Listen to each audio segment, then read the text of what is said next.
Why does it seem that initiation now resembles joining a gang? By Krishna's mercy.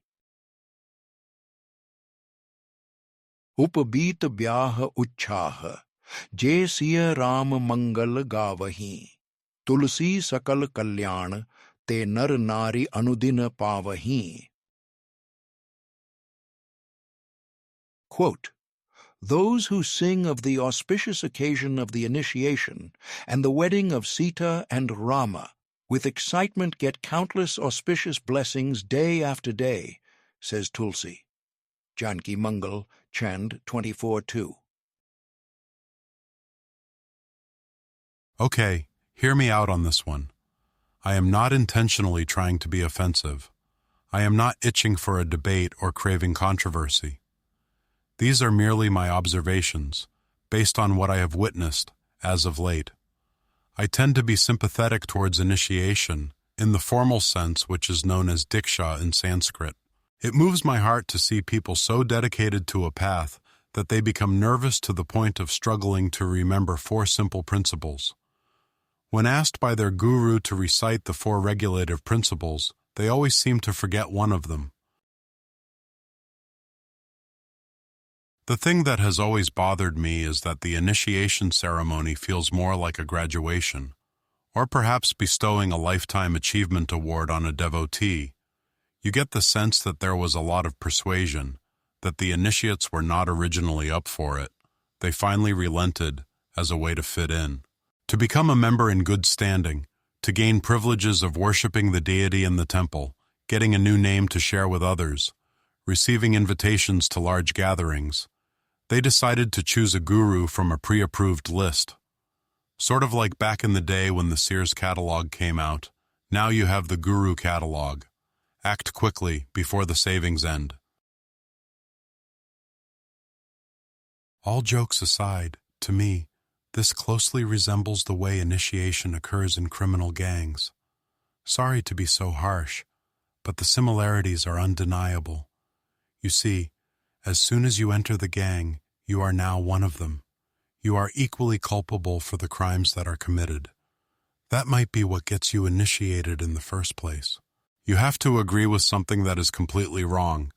You have to throw away intelligence, common sense, and basic decency in order to fit in with a crowd. After becoming an official member, it is now in your best interest to maintain the legitimacy of the gang. Otherwise, you look like a fool. You went to all that trouble to join. If you reject the gang later on, people will criticize you for having joined in the first place. Instead, your inclination is to look the other way. You are just like the rest of the members. It is a gang of thieves in a sense. Shouldn't Diksha be something better than that? I thought it is a relationship between student and teacher. I thought initiation is the beginning. Why then does it feel like the end?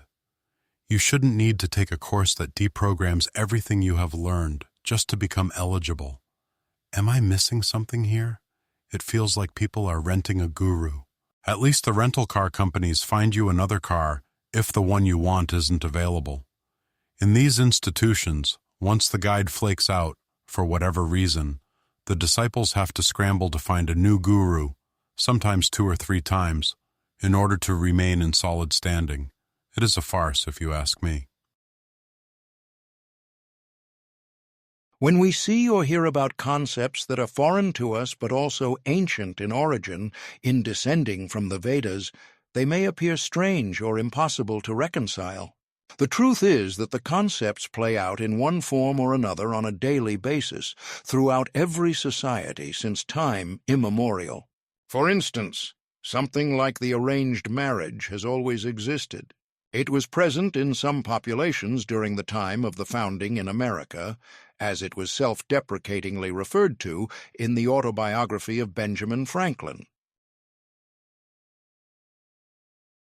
The original culture cannot be forced onto an unknowing population, and neither is any esteemed teacher who knows what they are doing recommending the same.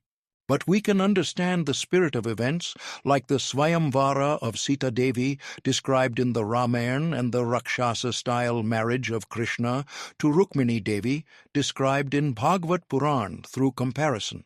Families adopt children today.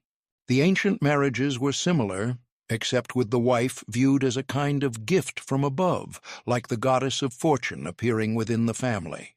We may not appreciate such comparisons today, but that was the general spirit to the affairs. Diksha, or initiation, is sort of like gaining admission into an institution of higher learning. At the foundation of such interaction is the connection between a teacher and a student. The teacher decides how they will accept students. If they work for an institution, then they agree to abide by the rules of that institution. If the student wants a relationship only with the institution, then the resulting relationship with one or more teachers is not necessarily like the Diksha mentioned in Shastra. We can also compare genuine initiation with apprenticeship.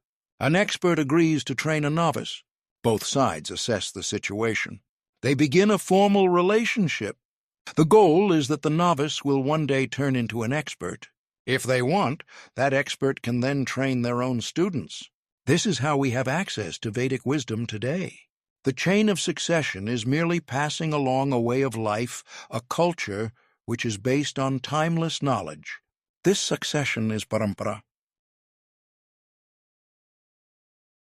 Evam parampara praptam, imam rajarshayo vidu, sakale neha mahata, yogo nashtaha parantap.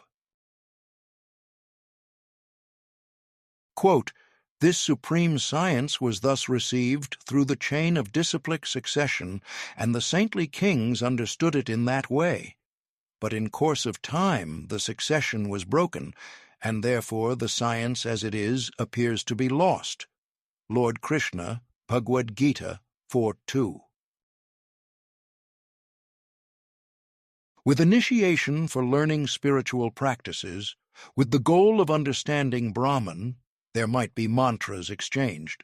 The guru decides when, where, and to whom the mantras will be offered. For instance, in the case of the avatara of Sri Rama, the sage named Vishvamitra offered confidential mantras only after a young Rama overcame a specific obstacle in the forests. It was like Rama and his younger brother Lakshman were part of a training mission. Once completed, they were eligible to receive sacred formulas, which could then be used in their occupational duties. Badhi tadhka ram jani sab layak, vidya mantra rahasya diye muninayak. Quote, Rama showed his tremendous knowledge of fighting by killing the demon Tadhka. The Muni then gave to him knowledge of secret mantras to be used in fighting. Janaki Mangala, 36. Goswami Tulsidas refers to this interaction as the Upavit. Rama and Lakshman were initiated by Vishvamitra, and that event subsequently led to the marriage of Rama to Sita. A person who sings of these two occasions, who remembers them, who meditates on them, will find all kinds of auspiciousness. This is the real meaning to initiation, to come closer. The Upavit is also the sacred thread, and it offers assistance in upasana, which is worship of the Almighty in the formal sense. Quote, when Lord Brahma was perplexed about how to construct the material manifestations in the universe and went down within the water to find out the means and the source of his lotus seat, he heard the word tapa vibrated twice. Taking the path of tapa is the second birth of the desiring disciple. The word upashrinat is very significant. It is similar to upnayan, or bringing the disciple nearer to the spiritual master for the path of tapa. So Brahmaji was thus initiated by Lord Krishna, and this fact is corroborated by Brahmaji himself in his book, the Brahma Samhita. Srila Prabhupada, Srimad Bhagavatam 2.96 purport. In closing,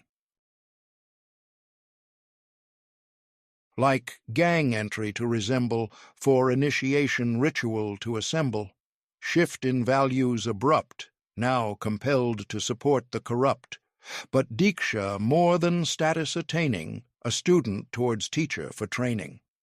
Ultimately, for proper worship to conduct, guide with eternal wisdom to instruct,